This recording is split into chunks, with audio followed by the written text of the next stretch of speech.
Thank you, Mr. Chair, and I want to thank all the panelists for being here. I have to give a shout out for one of my VAs again. I was down at the VA on Saturday back in Salisbury, and once again they were doing great stuff. A lot of them, excuse me, on their personal time hosting an event for a Purple Heart recipient. Yeah. We left there and we went over to the town hall, which is a best practice for providing care to many seniors.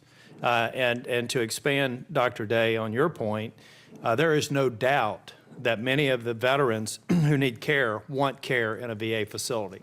The question is, can we provision it properly, and can we make sure that it's done in the most efficient and effective way possible? I'm not going to ask you any questions on all the shiny objects, appropriately so reported by the GAO. I have come to the point where I believe there are so many problems. I'm glad to know that that the VA has hit a list that really raises attention and hopefully marshaling of resources to fix problems. I think it's good. It's no different than a 300,000 person national company running in the United States where all of a sudden the bond raiders or the stock investors put you on a watch list and get ready to tell people to sell your stock short because you're a failing entity. That's the reality. We have a lot of problems with the VA.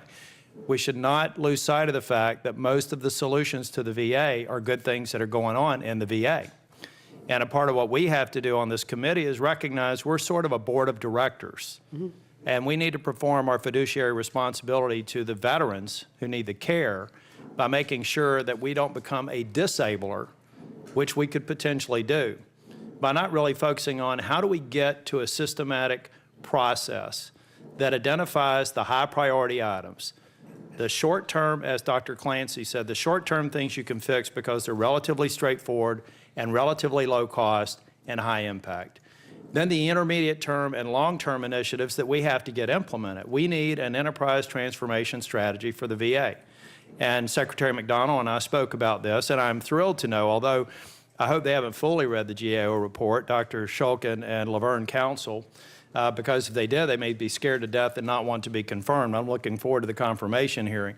But they are very talented people who I think if they come in, they can be a part of the solution. But we have to step back, and instead of having these hearings, and I know that it takes a lot of time for y'all to prepare for this, and I know it takes your eye off the ball of the things that you want to do in your enterprise. What we need to do is get to a point where we have a hearing where we're talking about an inventory of the problems. I had a lengthy discussion with Laverne Council and IT issues. They are replete. There is gold on the floor for improving the IT shop in the VA and improving performance and freeing up resources for other things to do in the VA. We have to get that done. It's not hard. It gets done every day in the private sector and seldom in the U.S. government. We have to get away from this mentality that variation is oftentimes rationalized and almost never justified. There is a standard best practice and process for IT and provisioning of care. I'm not talking about the care provided to the patient. There may need to be some variations at that atomic level. All these other things, anybody who's in the VA who's responsible for it shouldn't have a job. They should know that that was an irresponsible management decision. They should have had programs in place or recommended to their top management programs that make sense.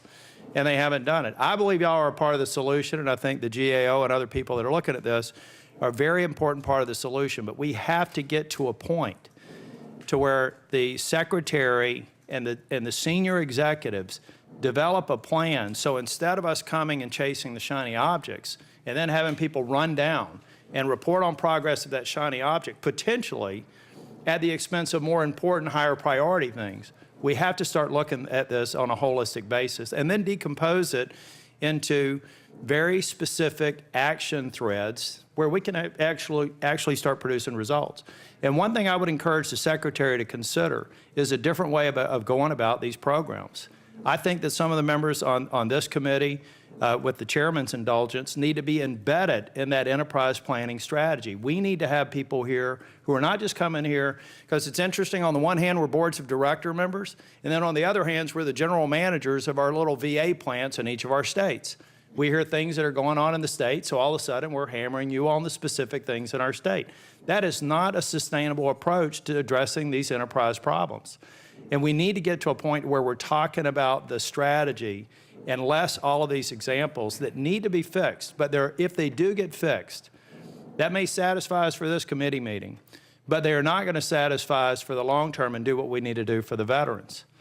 That was probably more of a speech than questions, but Mr. Chair, the only thing that I would really ask the Secretary to consider, and some of these the nominees that are coming in, let's sit down and come up with a different approach, something that really hasn't been done on an enterprise basis, and in my estimation, in any area of government. Prioritize this, set specific, and capital improvements, another one. We talked about Denver.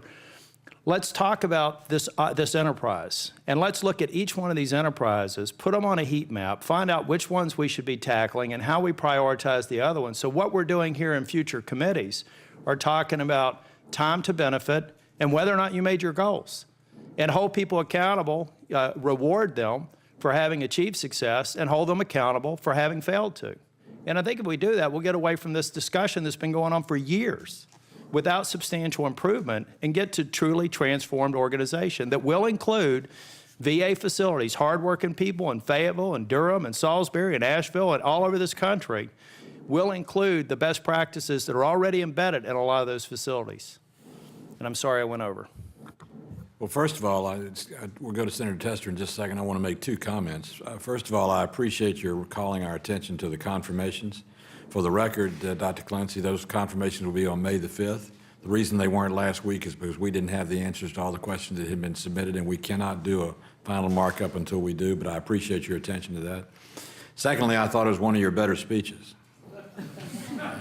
And you're going to be, and I always do this, and I thwart good ideas, but Dr. Clancy, do you have somebody in your Veterans Health Services that's the operational point person for response to things like GAO and IG reports? Yes, I do. Who is that person? Physician named Dr. Karen Rasmussen. She's here with me today. Where is Karen Rasmussen? Hey, Ms. Rasmussen, Dr. Rasmussen, how are you? I want to volunteer Senator Tillis and you to do a little project for me, if you would. I thought what you just said was an outstanding template to begin to get a game plan for responding and dealing with the recommendations of the IG and the department. If you'd work with Rebecca to see if there's a way that your idea can mesh with what they're doing in the VA, because I've got a feeling the VA does things the way they think they're supposed to do them because that's the way it's always been done.